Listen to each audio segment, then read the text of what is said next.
Hi everyone, thanks for stopping by Maker's Machining today. We're going to be talking about accuracy, interchangeability, and QC. We've been working on our project, or getting ready to jump off on our project here, but I thought before we start making something ourselves, I would talk about something that is used every day that has been machined already, and the accuracy and interchangeability of that part has a lot to do with what we have in our daily life, along with a million other things. Anyhow, I talked to my local tire shop guy here and asked him if he had a rim I could borrow and a hub that goes on a car, and talk about how this was made and how it affects what we do. I'd ask you, how many of you have ever changed a tire? Now, I can't see you raising your hand, but if you would hit a like or subscribe or something, I'll know that you've changed a tire. So if you would do that, I want to talk about how these parts are made and what we use them for. If you've changed a tire, you'll notice that you've got a number of different things here. You've got lug nuts, you've got the rim, the rubber tire is obviously on it, and this rim mounts to a hub on your car. So I asked this question at one time. I had a class of students that I asked if they'd ever changed a tire, and nobody raised their hand. I realized they were 14 and 15 years old, so they hadn't had the experience of changing a tire yet. I changed quite a few tires in my day, so it just goes with the territory. Anyhow, if you're out and you get a flat tire and you have to change your tire, first you have to get your car jacked up and get the lug nuts loose so you can take the flat tire off and put your spare tire on. Actually, the first thing you don't do is jack it up. You get your lug nut wrench and you break the bolts loose, the however many lug nuts you got. You break those just loose enough so you can take them off. The reason you do that is when you jack up your car, you don't want to be jerking around on the lug nut to get the nut loose. You might knock the car off the jack. So you crack those things loose, or break them loose just enough so you don't have to force them when the car's up in the air. But anyhow, you get your car up in the air, you break the lug nuts loose. You've already got that done. Take them off. Then you can take your flat tire off and you put your new spare tire on, or not new, but your spare tire on. Anyhow, your spare tire will go over this hub, and in this case there's a bunch of threaded studs mounted in the hub that is part of your axle assembly. So when you go to put your tire back on, that's already mounted on a rim, you'll slide that rim over this hub, and then you'll screw your lug nuts on there and lock that in. Okay. Now, if it's dark out, the common practice is to take your hubcap off. And then as you get the lug nuts and lug bolts loose, throw them in your hubcap so they don't get lost. And then when you go to re-put your tire back on, you line up the 5 holes, put it over your hub. The hub's got kind of a pilot on it as well to help get your wheel set pretty well, and so you can get your lug nuts screwed on there. So the project that we've been working on is our block. You've seen this a few times on previous videos. One of the holes that we did was a countersink hole for a flathead screw. It just so happens that we have 5 holes in this rim, and each of those holes where the lug nut fits is countersunk.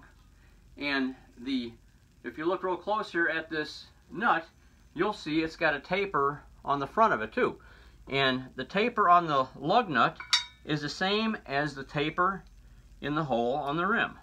That's done with a countersink, or maybe it's coined in there when they stamp it out.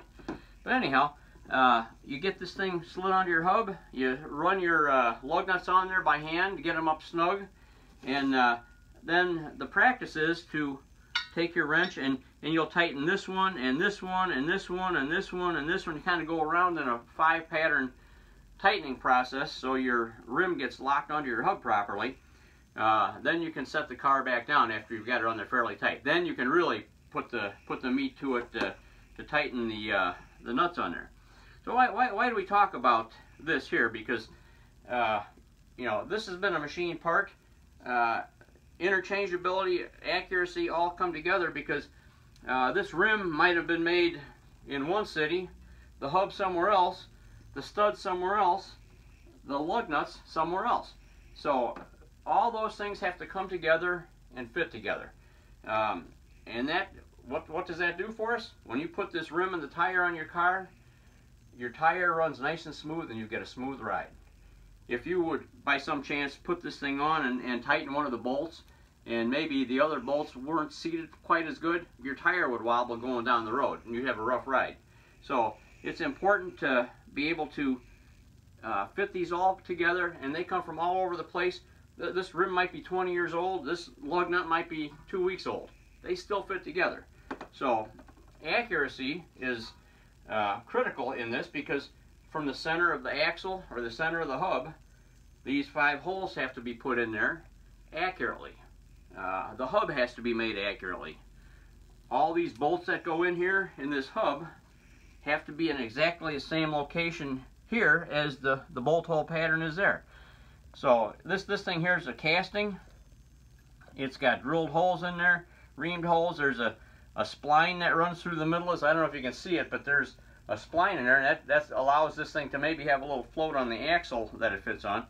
But all these parts have to be made accurately so they fit together.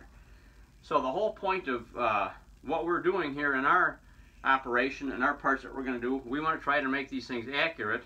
So as we mentioned in a previous episode, all these parts will fit together. If you have to make a replacement or make more of them, you can do the same thing. That's all thanks to Henry Ford and his assembly line. And I forgot to bring it out here, but I've got a book that's kind of an inspirational book to me called Freedom's Forge. It talks about how the assembly line got started and how they ramped up production of cars to an unbelievable number of cars every day. Now they can put a Ford F-150 pickup truck out 1 a minute. I think there was something on how you make it the other day, and so they're spitting those vehicles out 1 a minute, and you can just imagine if something doesn't fit right, it's not going to make the cut. So they mass produce these vehicles and they do a good job.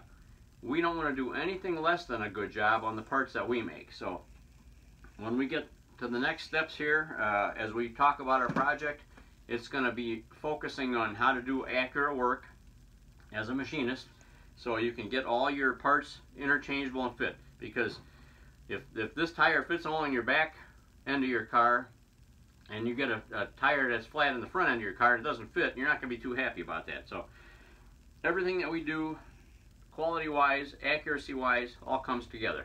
QC, I said our topics today were accuracy, interchangeability, and QC. QC is quality control. And when you're doing mass production, or even maybe not such a large volume, quality control is ensuring that these parts come out to the right size, the right shape, and things don't always turn out the same after your tooling gets dull, or maybe your fixture gets worn out. Pretty soon that stuff starts to move. So quality control is a critical part of the manufacturing process that ensures that the products meet tolerance ranges. Because if you make a bolt pattern either in the rim or on the hub, and they're not exactly equal in their distance apart, they won't fit in the holes. So we've got 5 holes here over 360 degrees of a full circle.